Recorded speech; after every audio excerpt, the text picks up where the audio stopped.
Hello, Wade family, and welcome to week 3 of our Wade staff devotions. As you can see, I have brought reinforcements this week. Yep, I invited my whole family to be with me. For those that don't know, this is my wife, Cherie. We've been married 29 years. Yes, I know she doesn't look 29, but I'm married way above my head. To my left, to your right, is my oldest son, Garrett.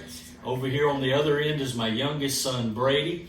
And instead of me just sharing myself and sharing from a verse of Scripture, we're just going to share some of our favorite verses, maybe just a quick thought, and then we'll wrap it up singing a little verse and a chorus of a hymn. So thank you for tuning in. I'll let Cherie kick us off and get us started. Well, my favorite is Isaiah 41:10. Do not fear, for I am with you. Do not be dismayed, for I am your God. I will strengthen you. I will help you.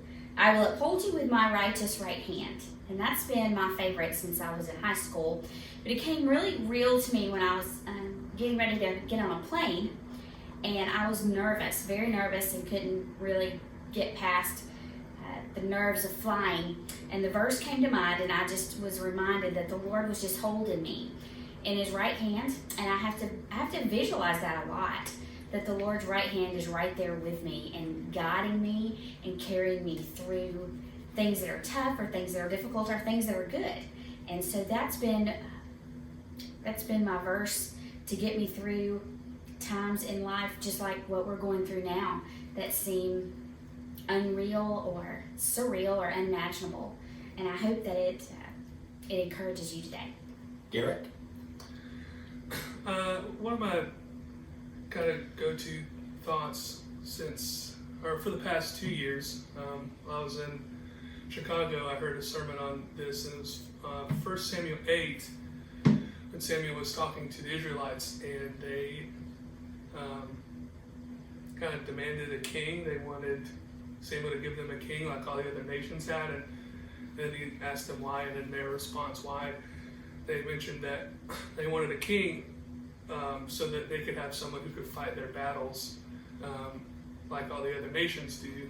And then the guy giving the sermon said that the ironic part is that in taking like a human king with the reasoning that they wanted someone to fight their battles, they were kind of turning their back on the king who wins all battles. And I always thought that was kind of a cool thing to realize, is that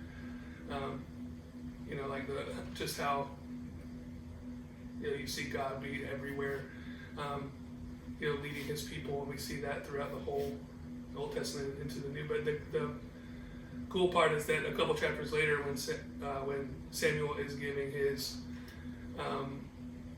farewell, one thing that the people do is they basically ask him for a do-over, and they say that they realize now the mistake they made in asking for a king. They didn't enjoy Saul, and they saw him mess up, and then they realized what they had done. And so it was just kind of a cool story to read about how we know that our king is the one who wins every battle. We don't have to worry about the outcome.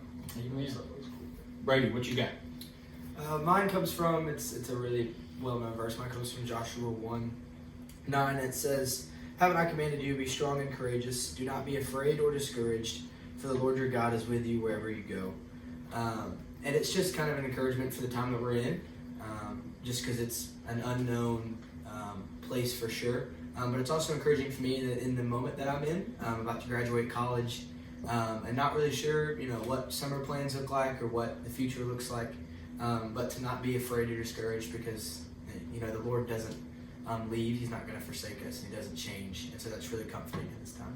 Amen. Well, thank you, family. I forgot, by the way, this is Ollie. This is our little puppy. I wanted to introduce Ollie to you, too. Psalm 34:3 says, "Oh, magnify the name of the Lord with me.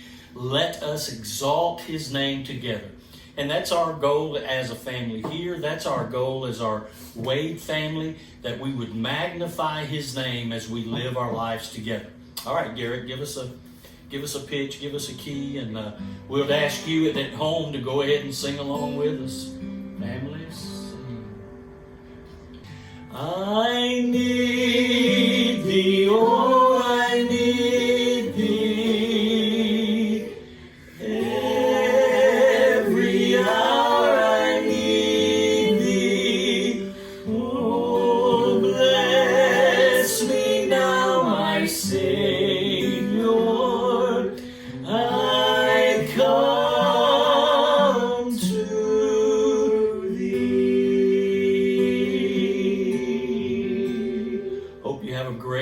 blessed week.